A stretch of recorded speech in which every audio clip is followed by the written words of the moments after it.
അവിടെ സാന്നിധ്യം നമുക്ക് അനുഗ്രഹപ്രദമാണ്. അവിടെ സാന്നിധ്യം നമുക്ക് ധാരാളം നന്മകൾ കൊടുക്കും.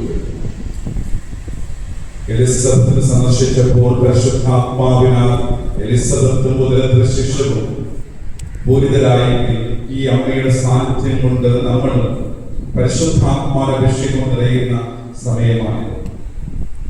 അതിന് അത്ഭുതകരമായിട്ടുള്ള ഈ തിരുസ്വരൂപം നമ്മുടെ ദേവാലയത്തിലേക്ക് എത്തുന്ന ഈ അവസരത്തിൽ നമുക്ക് അമ്മയുടെ പ്രത്യേക മാധ്യസ്ഥം യാചിച്ച് പ്രാർത്ഥിക്കാം.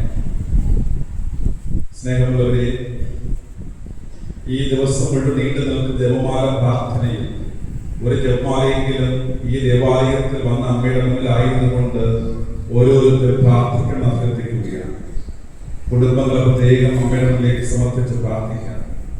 അമ്മയുടെ മാധ്യസ്ഥം നാം യാചിക്കാം.